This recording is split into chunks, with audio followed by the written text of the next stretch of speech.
Ele disse que não contasse para ninguém, que seria nosso segredo. Disse que ia me matar se eu abrisse a boca. E eu, com apenas 12 anos, acreditei naquele monstro. O sangue nas minhas pernas foi só o começo do pesadelo. Bom dia, meus queridos. Meu nome é Clotilde, mas todo mundo me chama de Vó Tide. Tenho 79 anos, nasci e cresci em Presidente Prudente, no interior de São Paulo, e hoje vou contar uma história que guardei por quase 67 anos. Uma história que muitos da minha família nem sabem direito, porque a vergonha e o medo me calaram por tanto tempo. Se você está assistindo esse vídeo, deixa um like e se inscreve no canal. Essa velha aqui agradece de coração. Me conta lá nos comentários de que parte do Brasil você está me assistindo. Às vezes fico imaginando como minhas palavras chegam em lugares que nunca pisei na vida, e isso me dá uma alegria que nem sei explicar. Também comenta alguma coisa que você gosta de fazer. Estou à procura de novas atividades de lazer para me divertir no meu tempo livre. Estou ansiosa para ler todos os comentários. Vamos começar pelo início, quando eu ainda era a princesinha da casa, antes da escuridão entrar pela porta da frente disfarçada de família. Nasci em 1946, logo depois da Segunda Guerra. Presidente Prudente era uma cidade bem diferente do que é hoje. A gente morava numa casa grande perto do centro, com um quintal imenso onde eu brincava com minhas bonecas de pano. Meu pai, Alcides, trabalhava nos escritórios da Estrada de Ferro, um homem respeitado que sempre chegava em casa com o terno impecável, mesmo depois de um dia inteiro de trabalho. Mamãe, a dona Isaura, era professora primária, daquelas que sabia de cor os nomes de todos os alunos. Era uma mulher elegante, sempre de vestido bem passado e cabelo arrumado, mesmo dentro de casa. Ela dizia que mulher direita sempre deve estar apresentável, porque nunca se sabe quem vai bater na porta. Éramos uma família de classe média numa época em que isso significava ter privilégios que a maioria não tinha. Tínhamos uma empregada, a Sebastiana, que dormia em casa e cuidava de tudo enquanto meus pais trabalhavam. Ela era como uma segunda mãe para mim. Me ensinava histórias de assombração que me faziam tremer de medo e rir ao mesmo tempo. Eu era filha única, o centro das atenções. Papai e mamãe tentaram ter mais filhos, mas depois de 2 abortos, os médicos disseram que era perigoso para a mamãe tentar de novo. Então, todas as esperanças, sonhos e ambições deles foram depositados em mim. E confesso que eu aproveitava essa posição. Era mimada, sim, não vou negar. Ganhava as melhores bonecas, os vestidos mais bonitos e tinha aulas de piano com a professora italiana que morava perto da igreja. Clotilde vai ser uma moça prendada, mamãe dizia para as vizinhas que vinham tomar café em casa nas tardes de sábado. Sabe costurar, bordar e já toca 3 músicas inteiras no piano. As manhãs na escolinha eram fáceis para mim. Ser filha da professora mais respeitada da cidade tinha suas vantagens. As outras professoras sempre me elogiavam, mesmo quando eu não merecia. Às tardes, depois da lição de casa, eu podia brincar no quintal ou na calçada com as outras crianças da rua. A gente pulava amarelinha, jogava peão, brincava de esconde-esconde até o sol começar a se pôr. Os domingos eram especiais. Acordávamos cedo para ir à missa na igreja matriz de São Sebastião. Mamãe me vestia com meu melhor vestido, colocava fitas no meu cabelo e me fazia prometer que ficaria quietinha durante a celebração. Depois da missa, íamos almoçar na casa da minha avó materna, Vó Aparecida, que morava a algumas quadras da igreja. O almoço de domingo era uma festa. Vários tios, tias e primos se reuniam em volta da mesa grande de madeira que ficava no quintal, debaixo da mangueira. Vó Aparecida fazia macarronada com molho de galinha caipira que demorava 2 dias para ficar pronto. O cheiro daquela comida é uma das memórias mais vivas que tenho da minha infância feliz. Vovô Benedito, marido da vó Aparecida, era um homem calado, mas carinhoso. Trabalhava na roça desde menino e, mesmo aposentado, ainda mantinha uma horta impecável no fundo do quintal. Era dele que eu ganhava as melhores frutas, mangas, jabuticabas, goiabas, colhidas na hora, ainda mornas do sol. Minha avó paterna, Vó Olinda, era viúva desde que eu era bebê. Morava sozinha numa casinha pequena do outro lado da cidade. A visitávamos uma vez por mês, sempre levando mantimentos e remédios. Era uma senhora de poucas palavras, sempre vestida de preto, mas que sorria com os olhos quando me via chegar. Foi em 1957, eu tinha 11 anos, quando as coisas começaram a mudar. Vó Aparecida, aquela que fazia a melhor macarronada do mundo, começou a sentir dores fortes. No começo, todos achavam que era apenas a idade. Ela já tinha 67 anos naquela época. Mas as dores não passavam, e ela foi ficando cada vez mais magra, mais fraca. É um tumor, ouvi papai dizendo baixinho para a mamãe uma noite, quando achavam que eu estava dormindo. O médico disse que já se espalhou pelo corpo todo. Não entendi direito o que aquilo significava, mas sabia que era algo grave pelo modo como mamãe começou a chorar, abafando os soluços com as mãos para que eu não ouvisse. Vó Aparecida durou apenas 3 meses depois do diagnóstico. Vi minha mãe, sempre tão forte e controlada, desmoronar aos poucos. Ela começou a faltar no trabalho para cuidar da mãe doente. Passava dias e noites ao lado da cama, dando remédio, trocando lençóis, rezando. Lembro do dia em que minha avó partiu. Era um domingo, ironicamente. Não houve macarronada, não houve risadas no quintal. Apenas silêncio e o som do choro contido dos adultos. Eu fiquei sentada no degrau da varanda, sem entender direito por que todo mundo estava tão triste, mas sentindo o peso daquela ausência que nunca mais seria preenchida. O enterro foi no dia seguinte. A cidade inteira parecia estar no cemitério.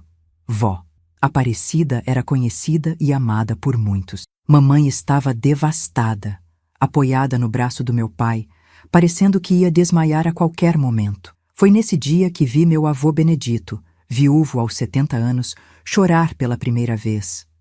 Não um choro escandaloso, mas lágrimas silenciosas que escorriam pelo rosto enrugado enquanto ele olhava fixamente para o caixão sendo baixado na terra. Nas semanas seguintes, a vida tentou voltar ao normal, mas havia uma sombra na nossa casa. Mamãe estava diferente, distante. Tentava sorrir para mim, mas eu percebia que não era o mesmo sorriso de antes. Papai fazia o possível para manter tudo funcionando. Me levava e buscava na escola, ajudava a Sebastiana com algumas tarefas da casa, tentava animar mamãe com pequenos presentes. Foi aí que meu avô Benedito começou a aparecer mais em casa.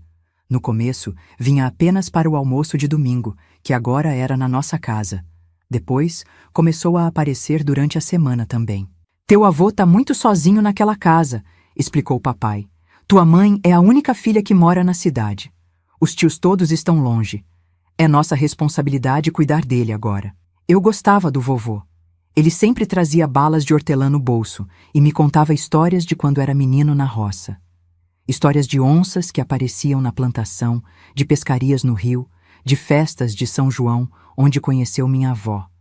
Eram histórias simples, mas que me faziam viajar para um tempo que eu nunca conheci. Um dia, uns 2 meses depois do enterro da vovó, meu pai chegou em casa com uma expressão séria. Chamou mamãe e os dois ficaram conversando em voz baixa na cozinha por um bom tempo. Eu tentei ouvir, mas Sebastiana me mandou para o quarto fazer a lição. No jantar daquela noite, papai fez o anúncio. Clotilde, seu avô vai vir morar com a gente. Ele não pode mais ficar sozinho naquela casa. É muito grande para ele cuidar e ele anda esquecendo das coisas. Ontem deixou o fogão ligado e podia ter causado um incêndio. Mamãe concordou com a cabeça, embora seus olhos parecessem preocupados. Vamos arrumar o quartinho dos fundos para ele. Já falei com a Sebastiana, ela vai ajudar a trazer as coisas dele amanhã. Eu fiquei empolgada com a ideia. Ter o vovô em casa significava mais histórias, mais balas de hortelã, mais atenção. Não percebi, naquele momento, como mamãe parecia desconfortável com a situação. Não entendi o olhar de cautela que ela e papai trocaram. Como poderia imaginar que aquela decisão, tomada por amor e dever familiar, mudaria completamente o rumo da minha vida? Como poderia saber que por trás daquelas histórias de roça e daquelas balas de hortelã se escondia um monstro que destruiria minha infância para sempre? Naquela noite, dormi tranquila, sonhando com as histórias que vovô me contaria todos os dias. Mal sabia eu que os verdadeiros pesadelos estavam prestes a começar. Vovô Benedito chegou numa manhã de quarta-feira, carregando apenas uma mala de couro velha e uma caixa de papelão com seus pertences mais preciosos. Eu estava na escola quando ele se instalou no quartinho dos fundos, aquele que ficava depois da área de serviço, separado da casa principal por um pequeno corredor coberto. Agora o vovô vai fazer parte da nossa rotina, Clotilde, mamãe explicou enquanto preparava o jantar daquele dia. Ele já está velhinho e precisa dos nossos cuidados. Seja uma boa menina e ajude no que puder, sim? No início, a presença dele parecia uma bênção. Vovô acordava cedo, antes mesmo da Sebastiana, e já estava com o café feito quando todos levantavam. Tinha um jeito simples de fazer as coisas, mas eficiente. Arrumou a torneira da pia que vivia pingando, consertou o portão que rangia, começou uma pequena horta no cantinho do quintal. Meu pai ficou feliz ao ver que, apesar dos seus 70 anos, vovô ainda tinha força e disposição. Seu Benedito tem mão boa para essas coisas, comentava papai com aprovação. É homem acostumado com serviço pesado desde menino. Os primeiros sinais de que algo não ia bem começaram sutilmente, como nuvens finas que anunciam uma tempestade distante. Notei que mamãe evitava ficar sozinha com o vovô. Quando ele entrava na cozinha enquanto ela cozinhava, mamãe logo encontrava uma desculpa para sair ou pedia para eu ficar ali com ela. Naquela época, achei que era só o luto ainda recente pela morte da vovó que deixava o ambiente pesado entre eles. Vovô passou a me dar ainda mais atenção. Não apenas me contava histórias, mas agora me trazia pequenos presentes, fitas coloridas para o cabelo, doces da venda do seu Joaquim, até uma boneca de pano que ele mesmo fez. Isso me deixava radiante. Nunca tinha recebido tanta atenção de um adulto que parecia ter tempo infinito para mim. Foi mais ou menos um mês depois de sua chegada que notei a primeira mudança real no comportamento dele. Estávamos jantando, os 4, eu, mamãe, papai e vovô. Sebastiana já tinha se recolhido para seu quarto nos fundos. Meu pai comentou sobre um aumento que tinha conseguido no trabalho. Com esse dinheirinho extra, podemos até pensar em matricular a Clotilde naquelas aulas de balé que ela tanto pede, disse papai, sorrindo para mim. Eu quase pulei da cadeira de alegria, mas a voz de vovô interrompeu minha comemoração. Balé? Ele resmungou, batendo o garfo no prato com mais força que o necessário. Para que gastar dinheiro com bobagem? Menina tem que aprender coisa útil. Cozinhar, costurar, cuidar de casa. Esse negócio de ficar pulando de sapatilha é coisa de gente da cidade grande que não tem o que fazer. Um silêncio desconfortável tomou conta da mesa. Meu pai, sempre tão seguro, pareceu murchar diante das palavras ríspidas do vovô. Mamãe olhou para o prato, evitando o confronto. Pai, com todo respeito, a educação da Clotilde é decisão nossa. Meu pai finalmente respondeu, mas sua voz soava menos confiante do que o normal. Vovô deu uma risada seca. Decisão de vocês? Vocês estão criando essa menina toda cheia de vontades. No meu tempo, criança obedecia e pronto. Não ficava escolhendo o que queria fazer ou não. Aquela foi a primeira vez que vi o lado autoritário do meu avô, mas estava longe de ser a última. Aos poucos, ele começou a se intrometer em tudo. Nos horários das refeições, nas roupas que eu usava, até no volume do rádio quando papai ouvia o jogo de futebol. Essa casa tá virando uma bagunça, ele reclamava. No meu tempo, homem que se prezasse mantinha a ordem no lar. Era como se ele quisesse ser o dono de tudo, inclusive das pessoas. Notei que papai, para evitar discussões, começou a ceder em pequenas coisas. Mamãe, por sua vez, ficava cada vez mais calada, mais apagada. O pior era quando meu pai precisava viajar a trabalho. Acontecia uma vez por mês, geralmente ele passava 2 ou 3 dias fora visitando outras estações ferroviárias. Nesses dias, vovô agia como se fosse o homem da casa, dando ordens para todos, inclusive para Sebastiana, que começou a reclamar baixinho. Seu Benedito não é meu patrão, ela murmurou para mamãe uma tarde, quando achou que eu não estava ouvindo. O homem tá achando que pode mandar até no ar que a gente respira. Foi durante uma dessas viagens do meu pai, em agosto de 1958, que aconteceu algo que me deixou realmente assustada pela primeira vez. Mamãe tinha ido levar umas roupas para uma prima doente e voltaria só no fim da tarde. Sebastiana estava lavando roupa no tanque dos fundos. Eu estava na sala, fazendo minha lição de matemática. Vovô entrou na sala, sentou-se na poltrona em frente a mim e ficou me observando em silêncio. Senti um arrepio estranho na nuca, como se algo não estivesse certo. Vem cá, Clotilde, ele disse após alguns minutos. Deixa o vovô ver se você está fazendo essa lição direito. Me aproximei segurando o caderno. Ele bateu no joelho, indicando que eu deveria sentar ali. Relutante, obedeci. Afinal, ele era meu avô, e sempre me ensinaram a respeitar os mais velhos. Você está ficando uma mocinha, ele murmurou, passando a mão pelo meu cabelo de um jeito que me deixou desconfortável. Já está quase na idade de casar, sabia? Tenho só 12 anos, vovô, respondi confusa. Na minha época, menina de 12 anos já estava prometida.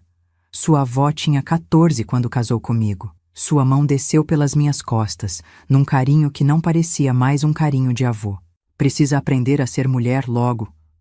Naquele momento, Sebastiana entrou na sala carregando uma cesta de roupas. Vovô imediatamente tirou a mão das minhas costas e mudou o tom de voz. Essa menina não sabe nem fazer uma conta de dividir. No meu tempo, a gente aprendia isso com palmatória. Me levantei rapidamente, aliviada pela interrupção. Algo no olhar de Sebastiana me disse que ela tinha percebido algo estranho, porque franziu a testa e ficou de olho em mim pelo resto da tarde. À noite, depois do jantar, fui para meu quarto mais cedo, dizendo que estava com dor de cabeça. Na verdade, queria ficar longe do vovô. Havia algo no jeito que ele olhava para mim agora que me deixava com medo. Um medo que eu não conseguia explicar nem entender completamente. Deitada na minha cama, ouvi minha mãe e meu avô conversando na cozinha. As vozes começaram baixas, mas logo aumentaram. O Alcides é muito mole com essa menina. A voz de vovô ecoou pelo corredor. E você também. Tão criando uma inútil. Pai, por favor. A voz da mamãe soava cansada. A Clotilde é uma boa menina, estudiosa, educada. Educada? Ele interrompeu com uma risada fria.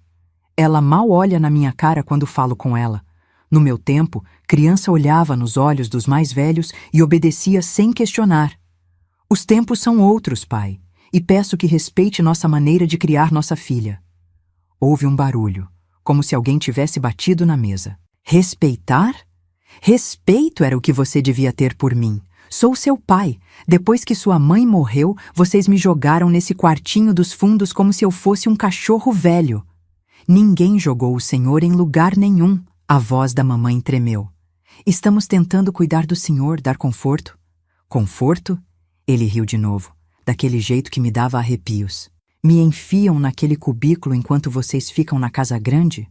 Me servem por último na mesa? Me mandam calar a boca quando dou um conselho? Houve um silêncio, e então a voz da mamãe, agora mais baixa. Se o senhor não está feliz aqui, pode voltar para sua casa. Ninguém obrigou o senhor a vir. Outro baque na mesa, mais forte. É isso que você quer? Se livrar do seu pai velho? Me mandar de volta para ficar sozinho até morrer? É assim que você honra sua mãe? Ela deve estar revirando no túmulo de vergonha de você. Cobri meus ouvidos com o travesseiro, não querendo ouvir mais. Aquela noite, tive pesadelos com sombras que me perseguiam pela casa. Na manhã seguinte, mamãe estava com olheiras profundas e mal tocou no café. Vovô, por outro lado, parecia estranhamente satisfeito, como se tivesse vencido alguma batalha. Quando papai voltou de viagem 2 dias depois, percebi que mamãe não contou nada sobre a discussão. Ela sorria forçadamente, dizia que estava tudo bem.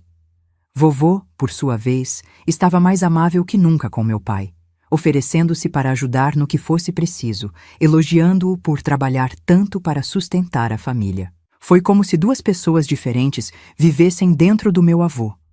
O homem gentil e prestativo que aparecia quando meu pai estava em casa, e o tirano controlador que emergia assim que papai saía pela porta. Uma semana depois, Sebastiana pediu demissão. Disse que tinha arranjado um emprego melhor numa casa no centro, mas eu vi nos olhos dela que havia outro motivo. Antes de ir embora, me abraçou forte e sussurrou no meu ouvido: "Cuida de você, menina. E se alguma coisa ruim acontecer, conta para sua mãe na hora." Não entendi o aviso na época. mas logo, muito logo, entenderia perfeitamente o que ela quis dizer. Com a saída de Sebastiana, mamãe passou a ficar mais tempo em casa. Pediu licença na escola por algumas semanas, dizendo que precisava organizar a casa. Acho que, no fundo, ela não queria me deixar sozinha com o vovô. Isso me trouxe algum alívio temporário, mas não durou muito. Logo, mamãe precisou voltar às aulas. O diretor da escola tinha sido claro que não poderia estender sua licença por mais tempo.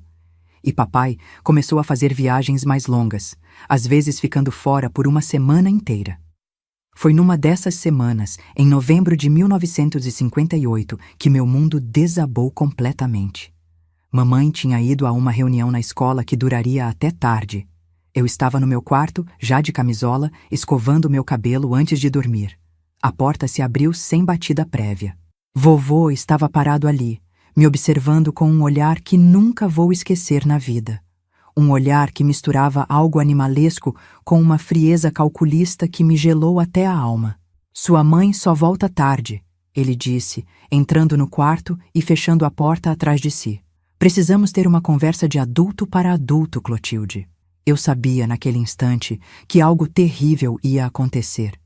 Um pavor primitivo se apoderou de mim, fazendo meu coração bater tão forte que parecia que ia explodir no peito.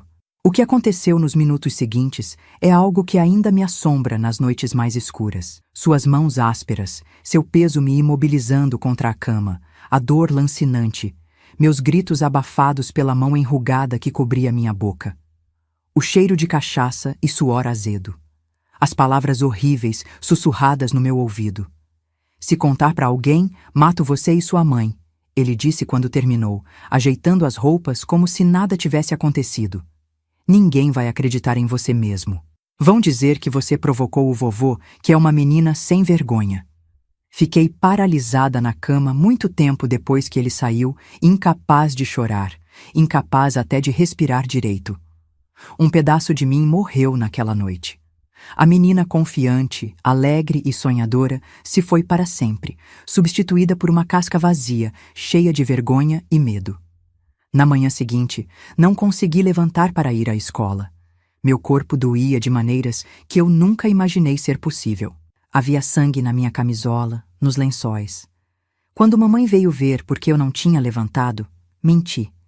Disse que estava com cólicas, que tinha acordado naqueles dias. Ela pareceu acreditar, trouxe um chá e me deixou ficar em casa. Vovô passou o dia todo na rua, graças a Deus. Quando voltou à noite, agiu como se nada tivesse acontecido. Jantou normalmente, contou histórias para meu pai, fez piadas, nem olhou na minha direção. Eu queria gritar, queria contar tudo, mas as palavras dele ecoavam na minha cabeça. Mato você e sua mãe. E eu acreditei. Com a inocência e o terror de uma criança de 12 anos, acreditei que ele seria capaz disso. Assim começou meu inferno pessoal. O que deveria ser um lar se transformou numa prisão de terror. A presença dele, seu cheiro, sua voz, tudo me causava pânico. E o pior, ninguém percebia. Ou talvez não quisessem perceber. As noites se tornaram meu maior pavor. Cada vez que ouvia passos no corredor, cada vez que uma tábua do assoalho rangia, eu me encolhia na cama rezando para que ele não viesse. Mas ele sempre vinha. Não todas as noites, o que era quase pior, porque a incerteza me mantinha em constante estado de alerta, de terror antecipado. Comecei a mudar. Parei de comer direito, emagreci. Minhas notas na escola caíram. Não queria mais sair para brincar, nem conversar com ninguém. Passei a dormir com uma tesoura debaixo do travesseiro, mesmo sabendo que jamais teria coragem de usá-la. O que está acontecendo com você, filha? Mamãe perguntava, preocupada. Você parece um fantasma andando por aí. Eu queria tanto contar. As palavras chegavam até a ponta da língua. Mas então via vovô parado à porta, me observando com aquele olhar que dizia tudo. E o medo me calava novamente. 3 meses se passaram assim. 3 meses que pareceram 3 séculos. 3 meses em que cada noite era uma tortura, cada dia um exercício de fingimento. Eu havia aprendido a existir num espaço entre a vida e a morte.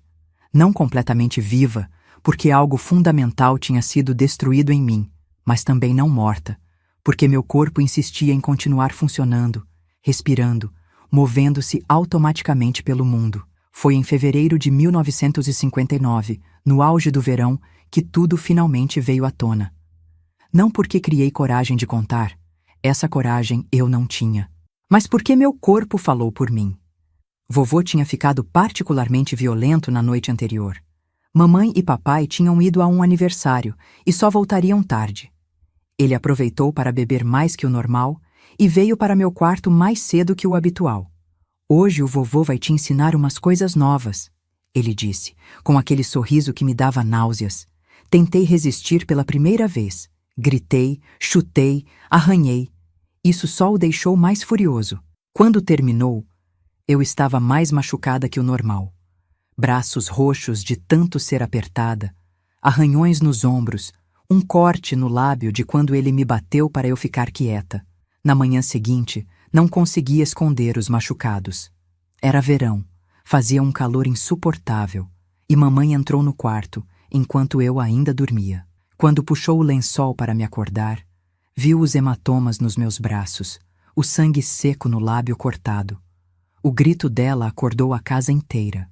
O grito da minha mãe naquela manhã quente de fevereiro foi como um rasgão no tecido do silêncio que tinha me sufocado por meses.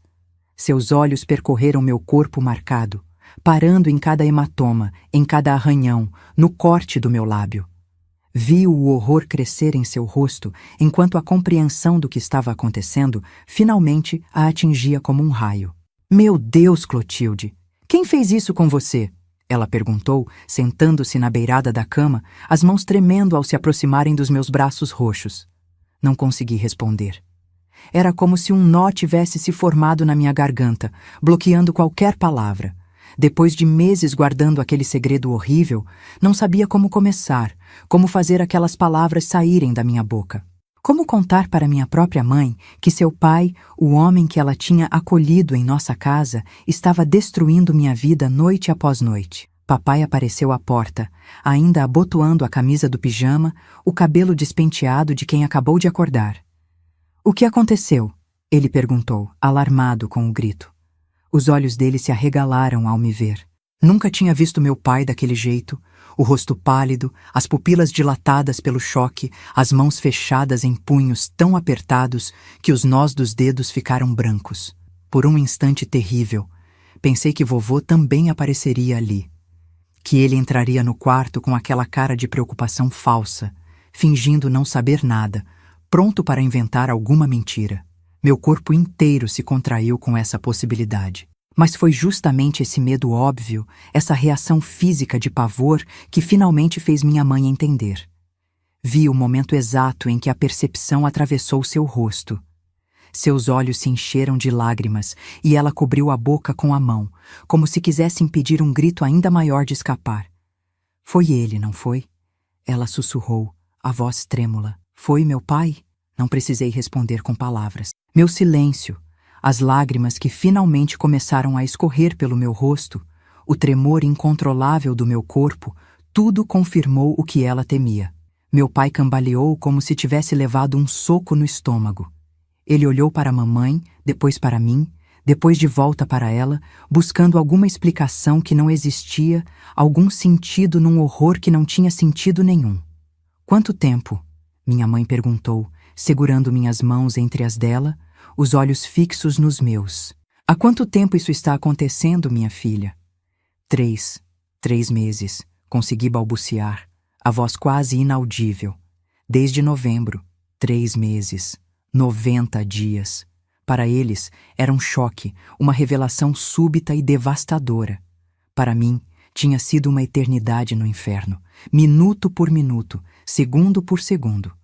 O rosto da minha mãe se contorceu numa expressão que nunca tinha visto antes.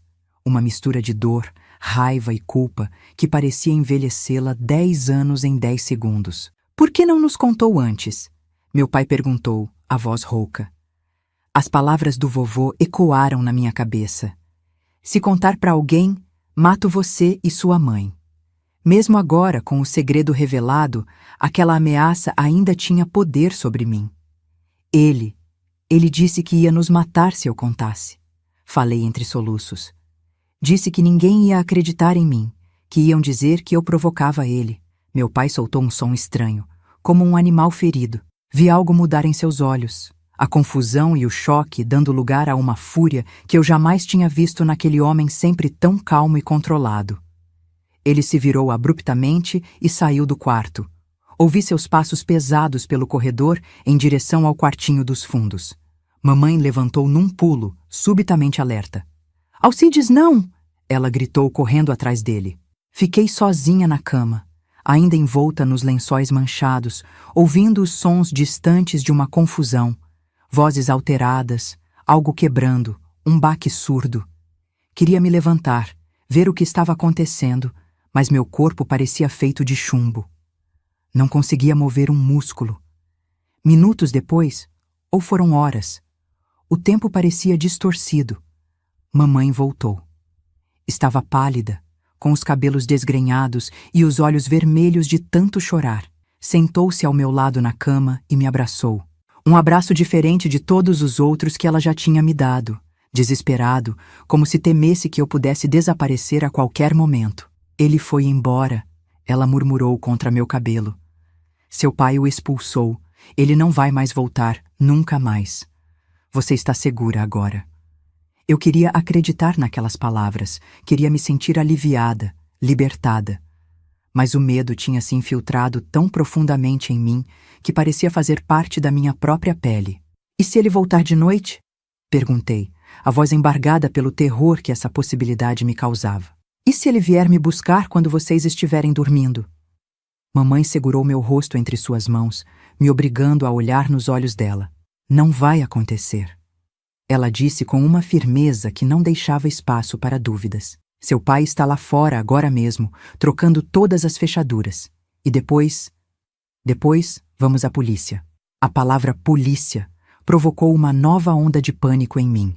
Significava que outras pessoas saberiam, que eu teria que contar tudo de novo, reviver cada detalhe horrível. "Não quero ir", chorei, escondendo o rosto nas mãos. "Não quero que ninguém saiba." "Entendo seu medo, minha filha", mamãe disse acariciando meu cabelo. "Mas precisamos fazer isso, para que ele nunca mais faça mal a você ou a qualquer outra menina." Naquele dia, não fomos à polícia. Em vez disso, mamãe me levou ao médico, um velho amigo da família que atendia em casa com discrição. Lembro do rosto dele ficando cada vez mais sombrio enquanto me examinava, fazendo perguntas em voz baixa que eu mal conseguia responder. "Ela vai precisar de cuidados", ele disse à minha mãe quando terminou. "Não apenas físicos." Na manhã seguinte, ainda dolorida e exausta, fui levada à delegacia. Era um prédio cinzento e intimidador no centro da cidade. Mamãe segurou minha mão o tempo todo, enquanto papai caminhava alguns passos à nossa frente, os ombros tensos, o maxilar trincado de raiva contida.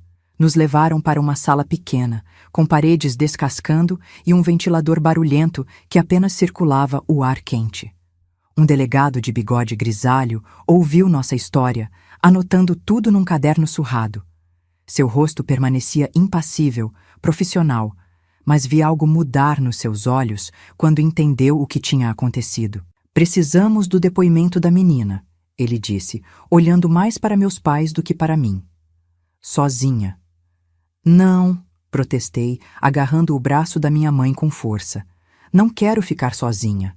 "É o procedimento", o delegado explicou com uma gentileza surpreendente. "Mas sua mãe pode ficar, se você preferir." Assim, com mamãe ao meu lado, contei tudo. Cada noite, cada abuso, cada ameaça. As palavras saíam em jatos entrecortados por soluços, enquanto eu mantinha os olhos fixos nas minhas próprias mãos, incapaz de encarar os adultos na sala. Quando terminei, o silêncio era tão denso que parecia ter peso próprio. O delegado pigarreou, visivelmente desconfortável. "Vamos encontrá-lo", ele garantiu. "Ele não vai escapar." Mas escapou. Pelo menos por um tempo. As semanas seguintes foram um borrão de médicos, de perguntas repetidas exaustivamente, de olhares de pena que me seguiam por toda parte. A notícia se espalhou rapidamente, como acontece em cidades pequenas. Os sussurros me acompanhavam nos corredores da escola, no caminho para a igreja, nas lojas do centro. É aquela menina. Dizem que o avô... Coitadinha.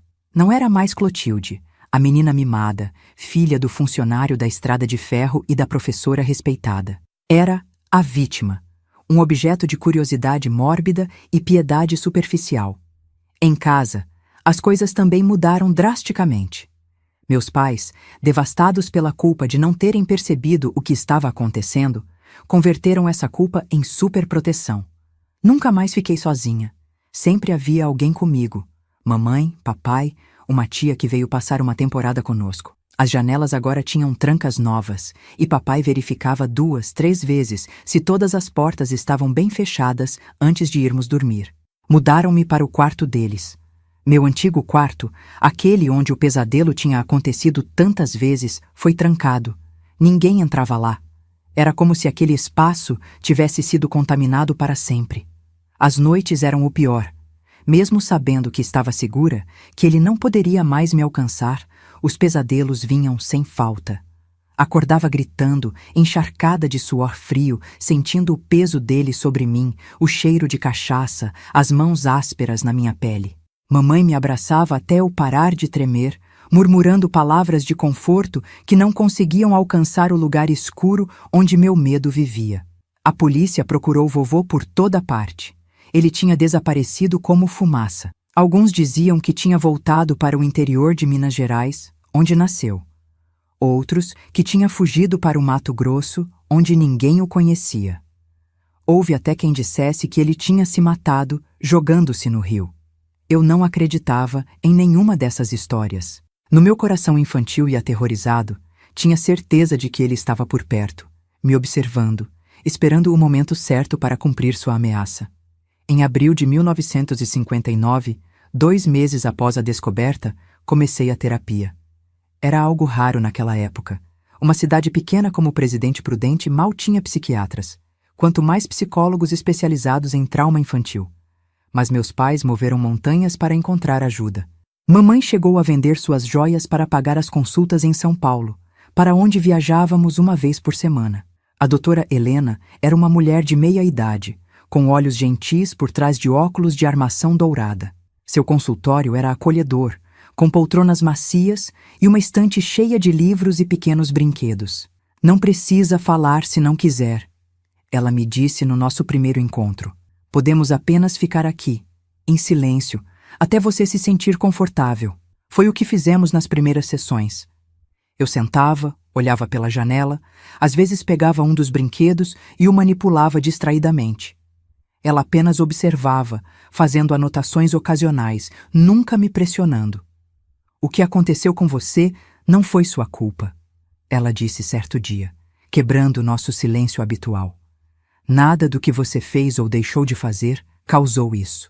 A culpa é inteiramente dele. Aquelas palavras, tão simples e diretas, me atingiram como um raio.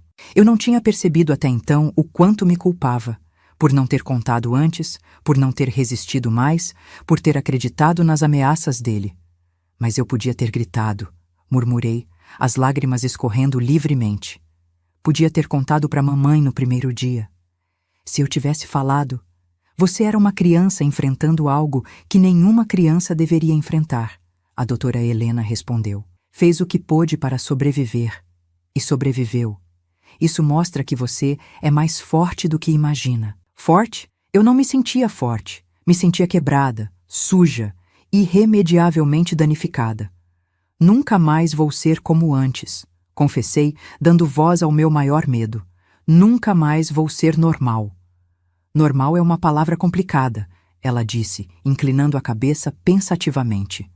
Você não será como era antes, isso é verdade. Ninguém permanece o mesmo após um trauma. Mas isso não significa que não pode ter uma vida plena, feliz e significativa. Eu queria acreditar nela.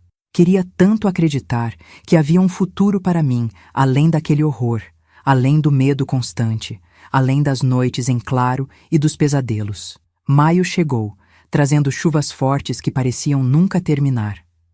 O céu permanecia constantemente cinzento, como se refletisse o estado da minha alma. A polícia tinha praticamente desistido de encontrar vovô. O caso foi arquivado, embora o delegado tenha garantido que ele seria preso se algum dia reaparecesse. Foi nesse ponto baixo, quando a esperança parecia mais distante do que nunca, que mamãe e papai começaram a falar sobre mudança. Sair de Presidente Prudente, recomeçar em outro lugar onde ninguém conhecesse nossa história, onde eu não fosse a menina do caso. São Paulo, talvez, papai sugeriu durante o jantar. Tenho um primo que trabalha nos Correios lá.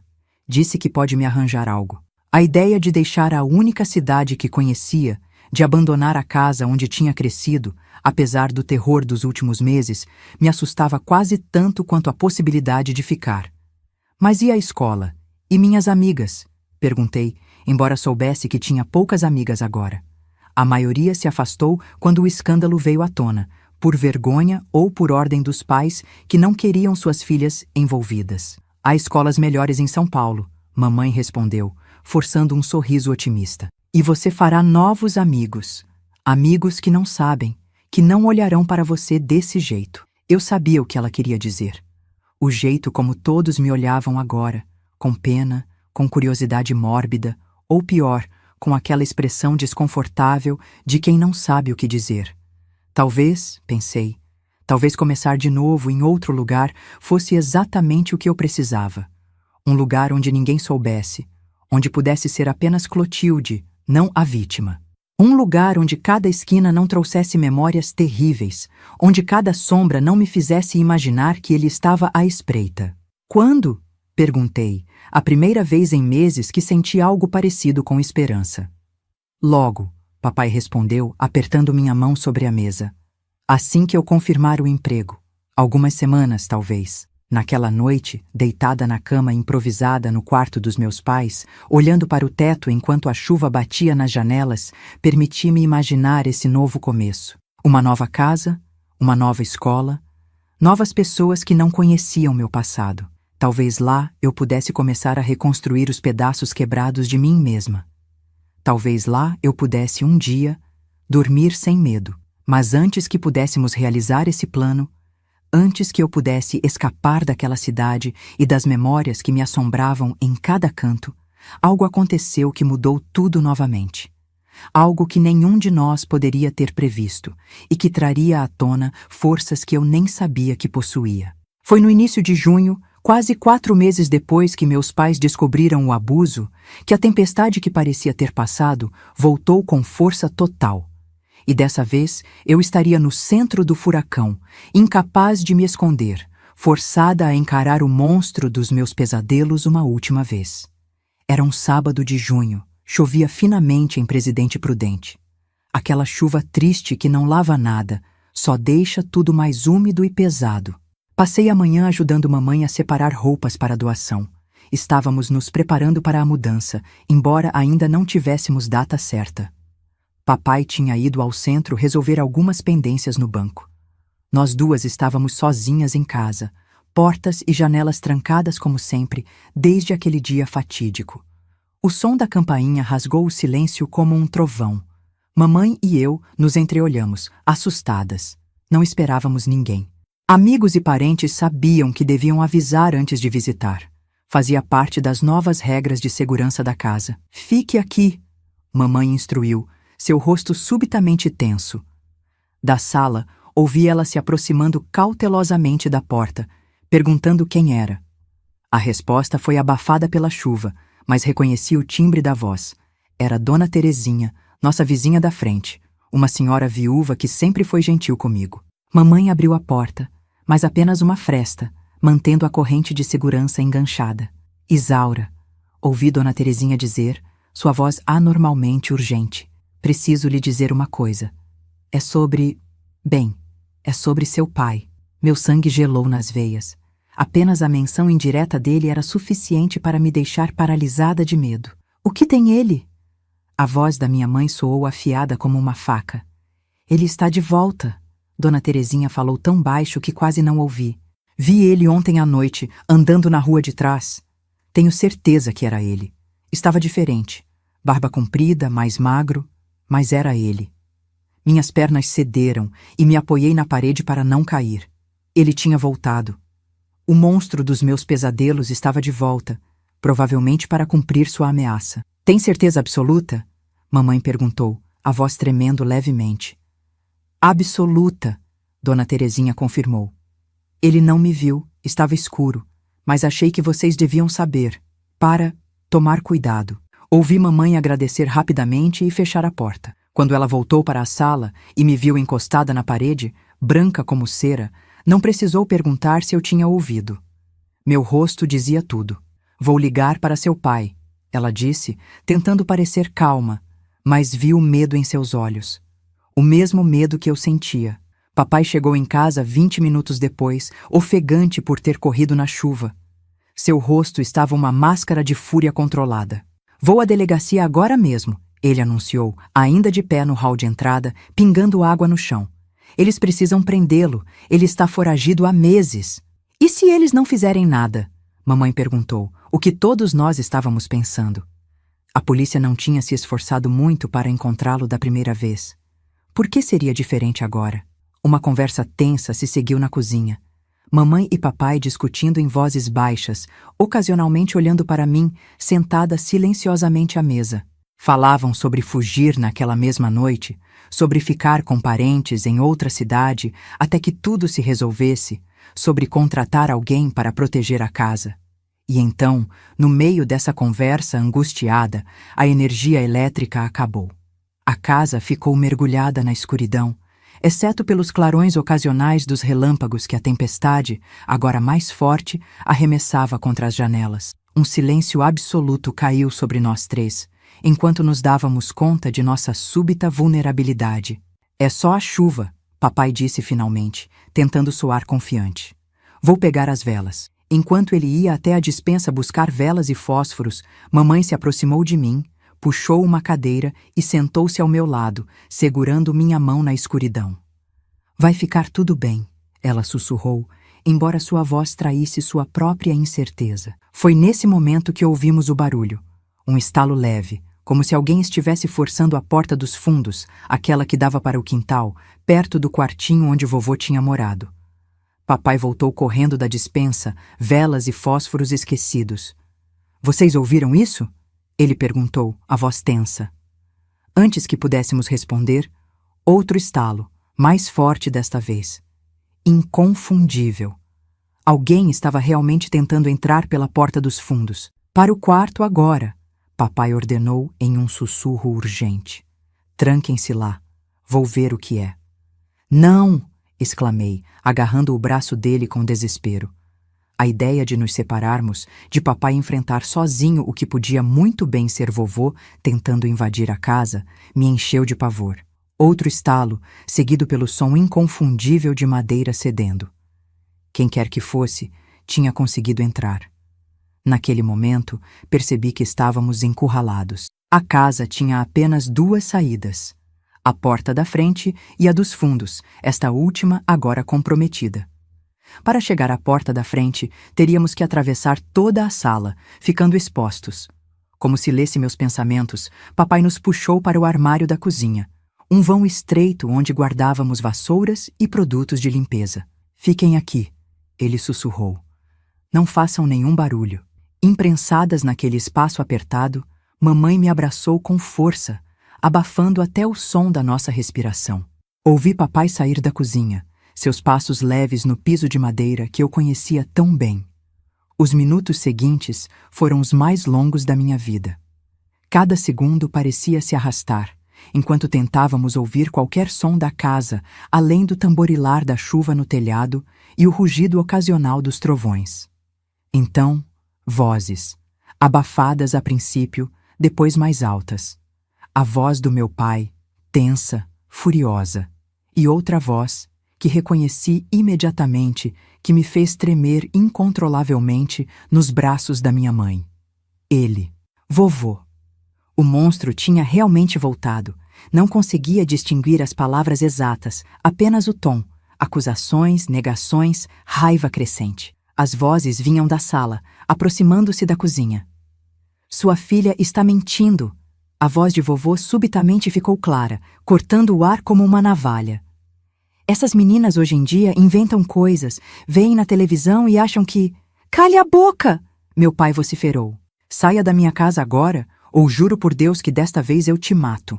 Um barulho de luta, corpos se chocando, algo quebrando. Mamãe me apertou ainda mais contra si, suas lágrimas silenciosas molhando meu cabelo. Não vou embora sem falar com aquela mentirosa, vovô gritou. Ela precisa confessar que inventou tudo isso.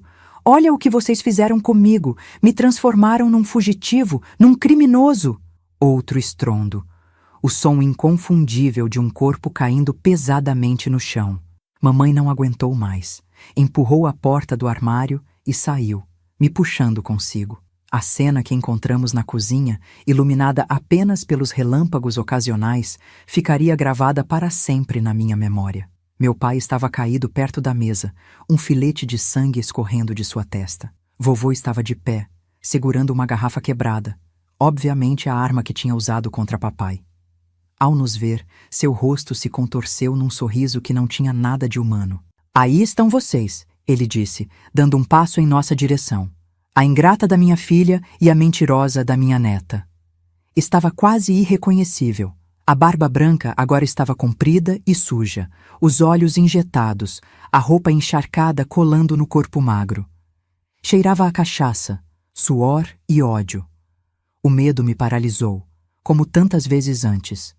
Mas algo diferente aconteceu então. Algo que nem eu mesma esperava. Uma raiva que eu não sabia que existia dentro de mim. Uma fúria acumulada ao longo daqueles meses de terror e sofrimento explodiu de repente, varrendo o medo para longe. Eu não menti, gritei, minha voz soando estranhamente adulta aos meus próprios ouvidos. Você sabe o que fez, você sabe. Vovô pareceu atordoado por um instante, talvez pela minha ousadia, talvez por ver a menina aterrorizada que ele conhecia transformada em alguém que ousava enfrentá-lo. Esse momento de hesitação foi tudo que mamãe precisou. Com um movimento rápido, ela pegou a frigideira pesada de ferro que estava no fogão e, antes que vovô pudesse reagir, acertou-o com toda a força na lateral da cabeça. O impacto foi brutal. Vovô cambaleou soltando a garrafa quebrada e caiu de joelhos atordoado. Sangue começou a escorrer de um corte acima da orelha. Papai já estava se levantando, cambaleante mas determinado. Vi em seus olhos o mesmo que senti no meu coração. Não haveria mais medo, não haveria mais fuga. Aquela noite, de um jeito ou de outro, o pesadelo terminaria. O que aconteceu a seguir parecia ocorrer em câmera lenta.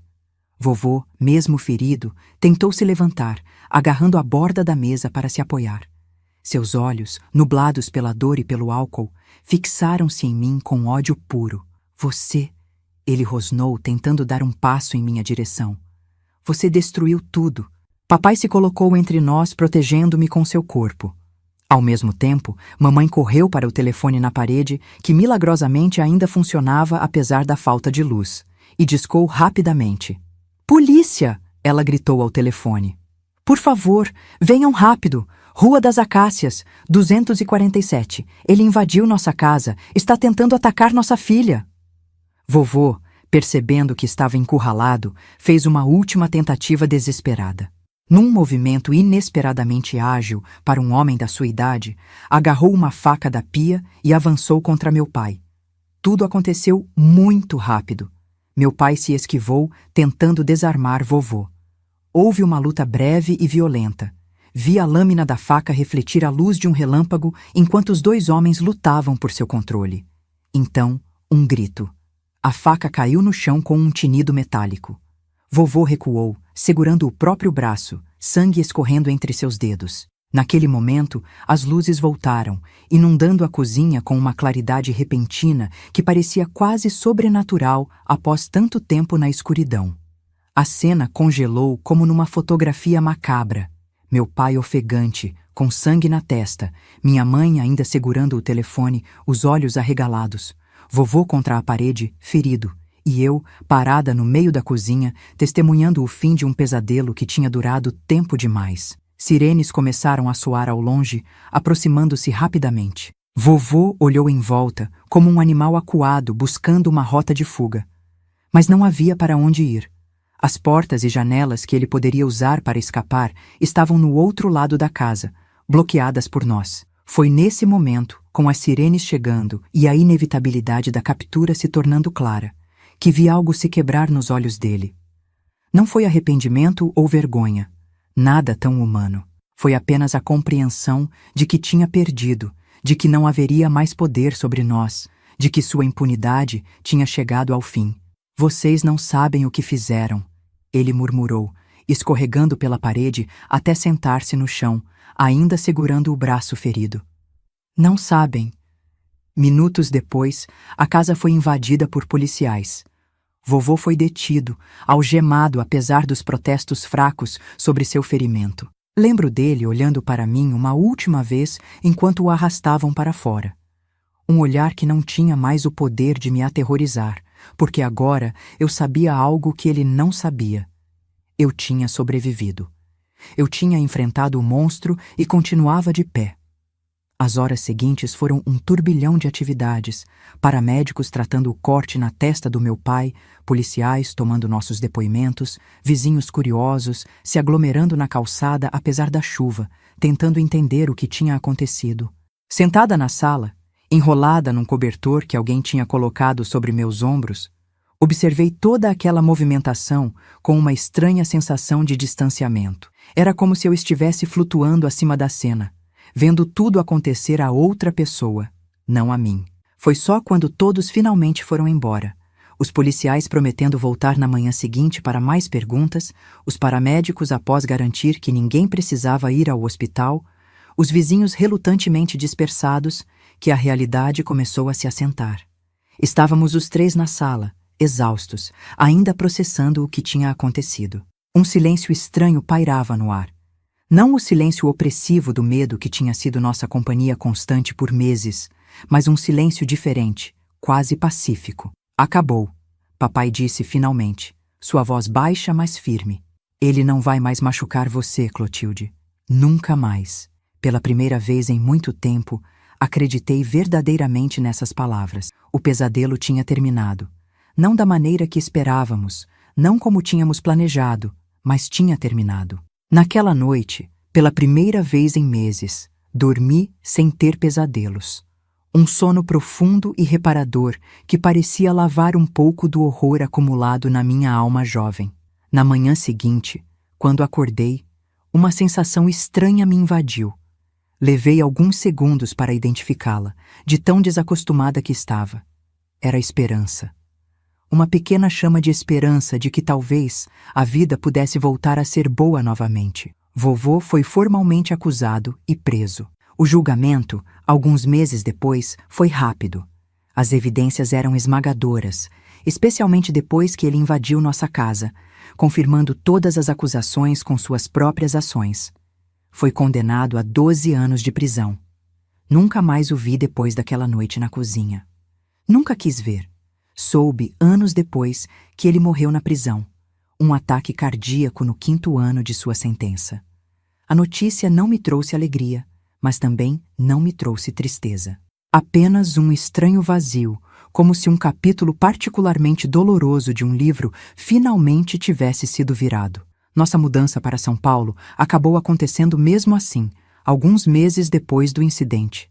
Precisávamos de um novo começo, longe das memórias, longe dos olhares, longe dos sussurros que persistiam apesar da condenação de vovô. Em São Paulo, aos poucos, reconstruímos nossas vidas. Continuei a terapia com a doutora Helena, que me ajudou a entender que o que tinha acontecido não me definia, que eu era mais, muito mais, do que a violência que tinha sofrido. Mamãe voltou a lecionar, agora numa escola maior onde ninguém conhecia nosso passado. Papai conseguiu um bom emprego nos Correios, graças ao primo que tinha mencionado. Aos poucos, a vida foi ganhando cores novamente.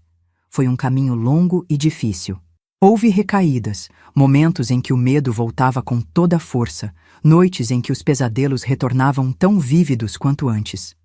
Mas cada dia que passava, cada pequena vitória, fazer um novo amigo, conseguir dormir uma noite inteira sem acordar gritando, ser capaz de falar sobre o que tinha acontecido sem desmoronar, era um passo em direção à cura.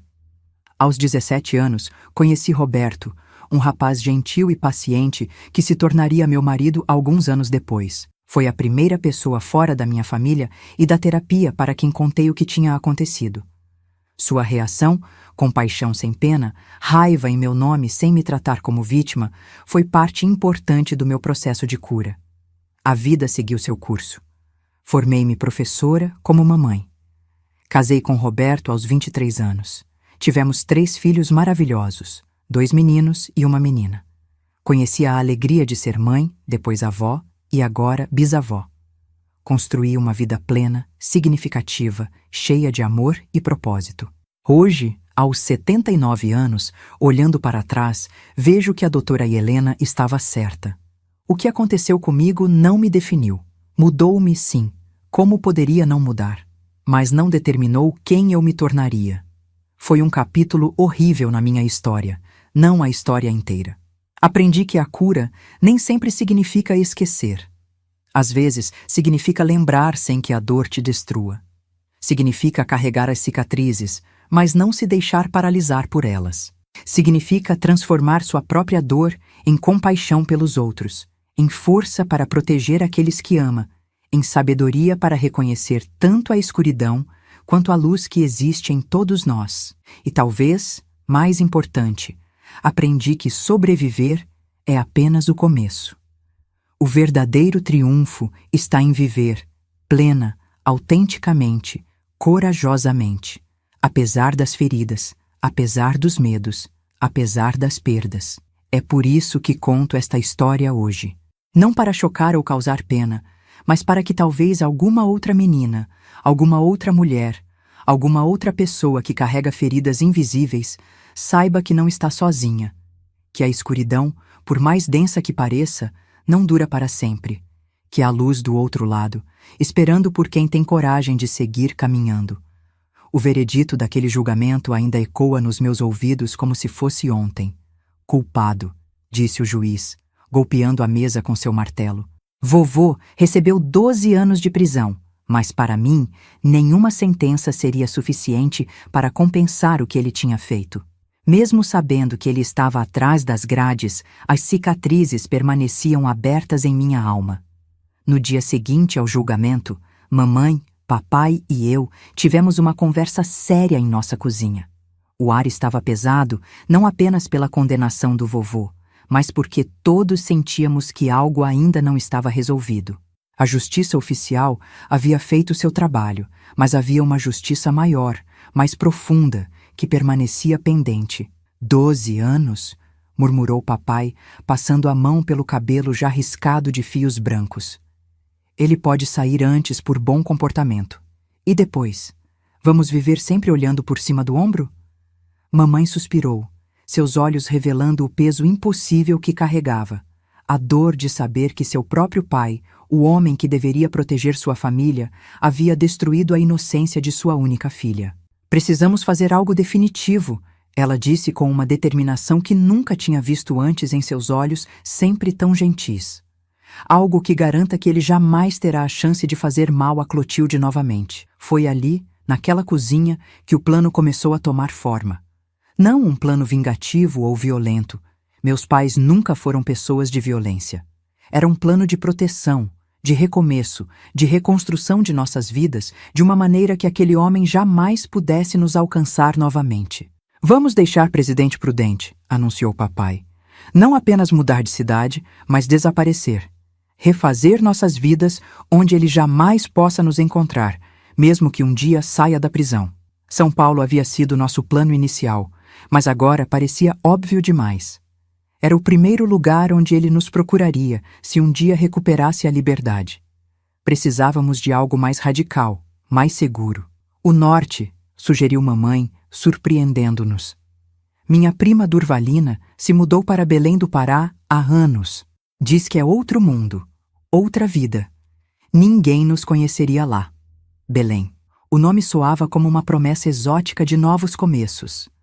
Quase 2.000 quilômetros de distância de Presidente Prudente, separados não apenas pela geografia, mas por paisagens, climas e culturas completamente diferentes. Mas e os empregos? A escola da Clotilde, nossa casa? Questionou papai, a preocupação de prover para a família nunca deixando sua mente. Venderemos tudo, respondeu mamãe com uma firmeza surpreendente. Trocaremos de nome se preciso for. Faremos o que for necessário para proteger nossa filha. Observei meus pais naquela conversa, maravilhada com sua determinação, com o amor que demonstravam por mim. Estavam dispostos a abrir mão de tudo, a segurança de empregos estabelecidos, a casa que tinham construído com tanto sacrifício, a proximidade com amigos e parentes, tudo para me proteger, para me dar uma chance de recomeçar. O que acha, Clotilde? Papai perguntou, finalmente se voltando para mim. Você está pronta para um novo começo? Para deixar tudo isso para trás? Olhei ao redor da cozinha, para as paredes que testemunharam tantas memórias, algumas felizes, outras terríveis. Pensei na escola onde todos me olhavam com pena ou curiosidade mórbida. Pensei nas ruas de Presidente Prudente, que agora pareciam sempre esconder sombras. Cada esquina um lembrete do que tinha acontecido. Sim, respondi, sentindo pela primeira vez em muitos meses algo parecido com entusiasmo. Quero ir, quero começar de novo. Os preparativos para nossa nova vida começaram discretamente, quase em segredo. Não queríamos que ninguém soubesse para onde estávamos indo, nem mesmo os poucos parentes com quem ainda mantínhamos contato. Papai contou apenas para seu chefe, inventando uma história sobre problemas de saúde que exigiam tratamento em outro clima. Vendemos a casa para um casal de São Paulo que nem chegou a visitar o imóvel.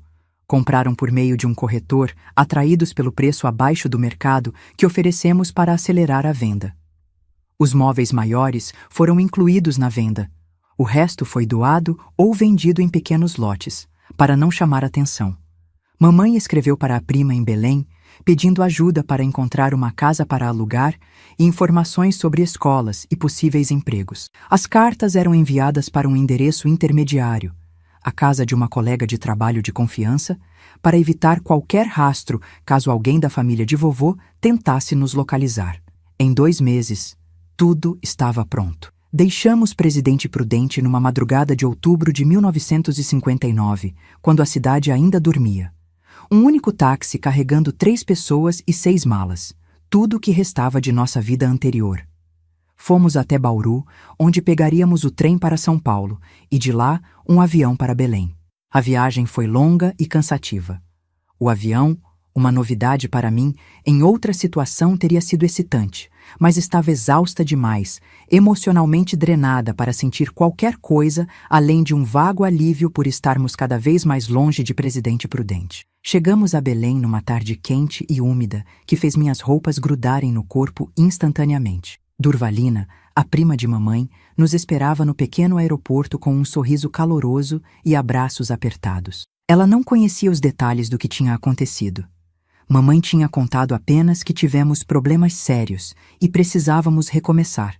Mas sua hospitalidade sem perguntas foi exatamente o que precisávamos. A Belém de 1959 era uma cidade fascinante, tão diferente de tudo que eu conhecia que às vezes parecia que tínhamos viajado para outro país, não apenas para outro estado.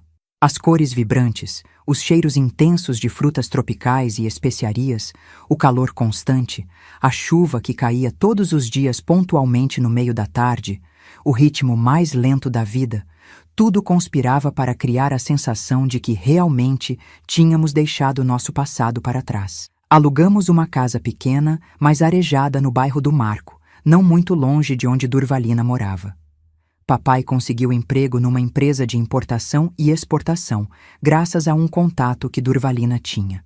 O trabalho pagava menos que seu antigo emprego na estrada de ferro, mas oferecia a possibilidade de crescimento. Mamãe, após algumas semanas procurando, foi contratada como professora substituta numa escola primária. Para mim, a adaptação foi mais difícil. A escola era completamente diferente. O sotaque das pessoas, as gírias que não conhecia, os costumes, até a merenda tinha sabores estranhos ao meu paladar do interior paulista. Nas primeiras semanas, praticamente não falei com ninguém, ficando isolada nos cantos do pátio durante os intervalos. Mas aos poucos, algo curioso começou a acontecer. Longe do ambiente onde todos me conheciam como a menina do caso, fui lentamente reaprendendo a ser apenas Clotilde. Ninguém ali sabia do meu passado. Ninguém me olhava com aquela mistura de pena e curiosidade mórbida. Era um anonimato libertador. A primeira amizade que fiz foi com Iracema, uma menina de pele morena e sorriso fácil que sentava na carteira ao lado da minha. Ela me adotou, por assim dizer, decidindo que eu precisava aprender os costumes locais. Tu fala tão engraçado. Ela ria, imitando meu sotaque do interior paulista. Vem cá, quero te mostrar o que é açaí de verdade. Não essa coisa que vocês do sul chamam de açaí.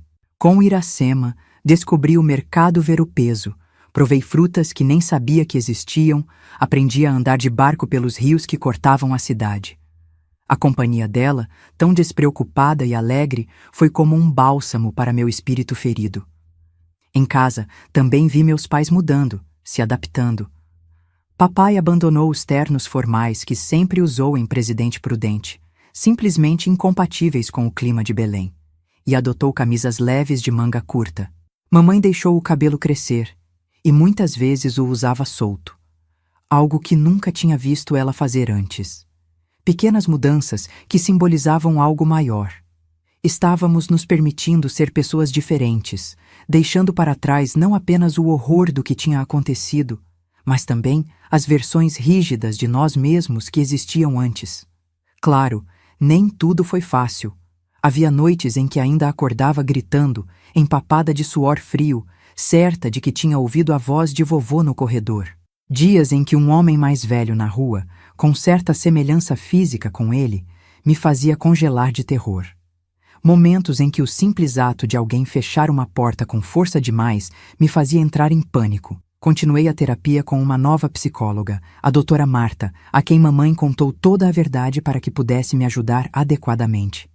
Não era a mesma coisa que as sessões com a doutora Helena em São Paulo, mas aos poucos fomos construindo uma relação de confiança. O trauma não desaparece só porque você mudou de endereço, explicou a doutora Marta numa de nossas primeiras sessões. Mas você pode aprender a carregar essa história de uma maneira que não te impeça de viver plenamente. E foi isso que lentamente começamos a fazer. Aprender a carregar nossa história de uma nova maneira. 1 ano após nossa chegada a Belém, papai recebeu uma carta. Vinha do advogado que tinha cuidado da venda da nossa casa em Presidente Prudente. Era curta e direta. Vovô tinha morrido na prisão. Um ataque cardíaco fulminante durante o almoço no refeitório. Papai e mamãe discutiram longamente se deviam me contar.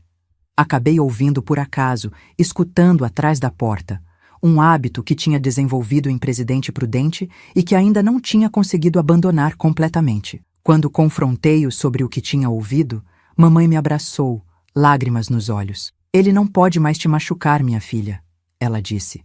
Nunca mais. Não chorei. Não senti alívio, nem alegria, nem tristeza. Era como se a notícia fosse sobre um estranho, alguém que eu mal conhecia. Percebi que, em certo sentido, isso era verdade. O homem que me feriu tão profundamente não era realmente meu avô. Era um monstro que usava o rosto dele. O verdadeiro impacto da notícia veio mais lentamente nos dias e semanas seguintes. Percebi que já não precisava olhar por cima do ombro constantemente. Que não precisávamos mais manter nossa localização em segredo. Que o medo de que ele um dia pudesse sair da prisão e nos encontrar tinha finalmente se dissipado. Foi como se um peso enorme tivesse sido removido de nossos ombros. Nossa nova vida em Belém deixou de ser uma fuga e passou a ser simplesmente nossa vida. Em 1962, quando eu tinha 15 anos, papai foi promovido a gerente na empresa de importação e exportação. O aumento de salário permitiu que comprássemos uma casa própria, maior e mais arejada, perto do Bosque Rodrigues Alves. Mamãe conseguiu uma posição permanente como professora, e eu, para surpresa de todos, inclusive minha, me tornei uma das melhores alunas da minha turma. Olha só, papai comentou orgulhoso quando mostrei meu boletim cheio de notas altas. Quem diria, hein? Nossa filha, a intelectual da família. Na nova escola, fiz mais amizades. Comecei a participar do grupo de teatro, descobrindo que atuar, ser outra pessoa por algumas horas, tinha um efeito terapêutico curioso sobre mim. No palco, deixava de ser Clotilde, a menina com um passado doloroso, e me tornava quem quer que o papel exigisse. Foi no teatro da escola que conheci Vicente aos 16 anos. Ele era 2 anos mais velho, estava no último ano e fazia o papel principal na peça em que eu tinha um papel secundário. Alto, de pele morena e olhos verdes impressionantes, herança de um avô português, ele explicou depois. Vicente foi meu primeiro amor verdadeiro. Nossa aproximação foi lenta. Diferente dos outros rapazes que conheci, Vicente nunca foi apressado ou insistente. Parecia entender intuitivamente meus limites, meus receios, embora eu nunca tivesse contado a ele sobre meu passado. Nosso primeiro beijo aconteceu após uma apresentação particularmente bem-sucedida da peça. Foi gentil, respeitoso e, pela primeira vez, não senti medo do toque de outra pessoa. Foi como se algo congelado dentro de mim começasse, finalmente, a derreter. Vicente e eu namoramos por quase 2 anos. Ele foi meu primeiro namorado, minha primeira experiência de amor romântico. Com ele, aprendi que intimidade física poderia ser bonita, respeitosa, baseada em consentimento e carinho mútuo. O oposto completo da violência que tinha marcado minha introdução à sexualidade. Eventualmente, Vicente ganhou uma bolsa para estudar engenharia no Rio de Janeiro. Nosso relacionamento não sobreviveu à distância, mas nos separamos com carinho e respeito. Ele seguiu seu caminho, e eu o meu, mas sempre serei grata pelo papel que ele desempenhou na minha jornada de cura. Em 1966, aos 19 anos, ingressei na Universidade Federal do Pará para estudar letras. Foi lá que conheci Roberto, um estudante de direito de olhos gentis e ideias apaixonadas sobre justiça social. Ele era de Santarém, filho de um comerciante e uma professora, e tinha vindo a Belém especificamente para estudar na universidade. Nossa amizade começou em um projeto conjunto entre os cursos de Letras e Direito, uma iniciativa para levar educação básica a comunidades ribeirinhas. Passávamos horas discutindo os materiais, planejando as aulas, ocasionalmente discutindo sobre abordagens pedagógicas. Era uma amizade baseada em respeito mútuo e interesses compartilhados. O namoro veio quase 1 ano depois, naturalmente, como se fosse o próximo passo lógico em uma relação que já era profunda e significativa. Com Roberto, finalmente encontrei a coragem de compartilhar toda a minha história. O abuso, a fuga, o recomeço em Belém. Foi a primeira pessoa fora do círculo familiar e terapêutico para quem contei tudo. Sua reação foi exatamente o que eu precisava, indignação pelo que tinha acontecido comigo, sem me tratar como uma vítima quebrada, compaixão sem pena e, acima de tudo, uma compreensão de que meu passado era parte de mim, mas não me definia. Você é a pessoa mais forte que já conheci, ele me disse após ouvir toda a história, segurando minhas mãos com firmeza. E eu te amo exatamente como você é, com todas as suas cicatrizes e toda a sua força. Nos casamos em 1970, quando eu tinha 23 anos e ele 25. Foi uma cerimônia pequena, mas alegre, na igreja de São João Batista, perto de nossa nova casa. Meus pais, visivelmente emocionados, me entregaram ao altar.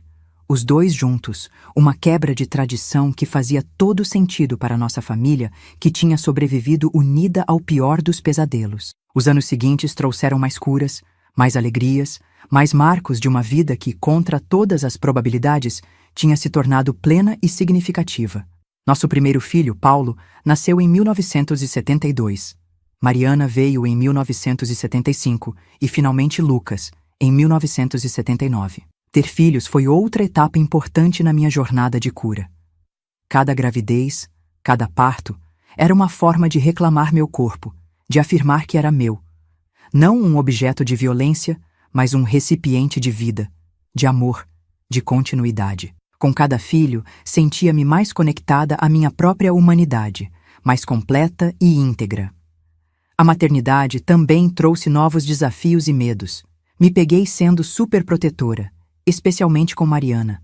O terror de que algo semelhante pudesse acontecer com minha filha às vezes me acordava à noite suando frio. Foi preciso muito trabalho interno e algumas sessões adicionais de terapia para encontrar o equilíbrio entre proteger meus filhos e permitir que vivessem suas próprias vidas, livres do peso do meu trauma. Meus pais foram avós maravilhosos, presentes, amorosos, mas respeitando sempre nosso espaço como família. Papai se aposentou em 1980 e dedicou muito de seu tempo aos netos, ensinando-os a pescar, a consertar coisas, a apreciar os pequenos prazeres da vida. Mamãe continuou lecionando até 1985, quando também se aposentou e mergulhou de cabeça na vida de avó. A vida continuou seu curso, trazendo alegrias e tristezas, como acontece com todas as famílias. Perdi meu pai em 1990, de um ataque cardíaco repentino. O mesmo fim que tinha levado seu carrasco anos antes, uma ironia que não passou despercebida. Mamãe viveu mais, falecendo pacificamente em 2003, aos 84 anos, cercada de filhos, netos e até alguns bisnetos. Roberto e eu continuamos juntos, construindo uma vida que nunca imaginei ser possível nos dias escuros de 1958. Ele se tornou um advogado respeitado, especializando-se em direitos humanos e causas sociais. Eu me tornei professora universitária, compartilhando meu amor pela literatura com gerações de jovens. Nossos filhos cresceram, formaram suas próprias famílias. Paulo se tornou médico, Mariana seguiu meus passos e virou professora. Lucas escolheu a engenharia. Juntos, me deram 7 netos maravilhosos, que agora estão começando a me presentear com bisnetos. Hoje, aos 79 anos, olhando para trás nesta longa jornada, vejo claramente como o plano desesperado que meus pais conceberam naquela mesa de cozinha em 1959 mudou completamente o rumo das nossas vidas. Não apenas me afastando do perigo, mas abrindo caminhos que jamais teríamos trilhado se tivéssemos permanecido em Presidente Prudente. Aquela decisão de partir, de reconstruir tudo do zero, foi o ato mais corajoso e amoroso que meus pais poderiam ter feito por mim. Eles sacrificaram a segurança do conhecido, arriscaram tudo por um futuro incerto, apenas para me dar a chance de curar, de crescer, de viver sem a sombra constante do medo. A justiça oficial fez sua parte, condenou o monstro à prisão, onde eventualmente encontrou seu fim. Mas a verdadeira justiça, a que realmente importou para nossa família, foi a que construímos com nossas próprias mãos. A escolha deliberada de não permitir que aquela violência definisse o resto de nossas vidas, a recusa em ser para sempre vítimas, a determinação de construir algo belo a partir das ruínas. Se há uma lição que esta longa vida me ensinou, e que gostaria de compartilhar com vocês que me assistem, é que nosso poder de cura é muito maior do que imaginamos. Não importa quão profundas sejam as feridas, quão escura seja a noite. Sempre existe a possibilidade do amanhecer, sempre há um caminho para a reconstrução, para a redenção, para a alegria. Meus queridos que me assistiram até aqui, agradeço de coração por ouvirem esta velha contar sua história. Se minha jornada tocou seu coração de alguma forma, peço que deixem um like neste vídeo e se inscrevam no canal. Cada inscrição me faz sentir que valeu a pena abrir meu coração, que minhas palavras podem talvez trazer conforto ou força para alguém que está passando por seu próprio vale de sombras. E se você quiser ouvir mais histórias de superação como a minha, entre no grupo de WhatsApp do canal. O link está na descrição. Lá compartilhamos diariamente relatos reais de outras vovós que, como eu, carregam histórias de dor, resistência e triunfo. Histórias que nos lembram que somos muito mais fortes do que imaginamos, que nossas cicatrizes, embora nunca desapareçam completamente, podem se tornar marcas de honra que contam não apenas o que sofremos, mas principalmente como sobrevivemos. Até o próximo vídeo, meus queridos. Que Deus abençoe o caminho de cada um de vocês e que nunca percam a esperança, mesmo nas noites mais escuras. Esta vovó aqui é prova viva de que sempre, sempre há luz no fim do túnel.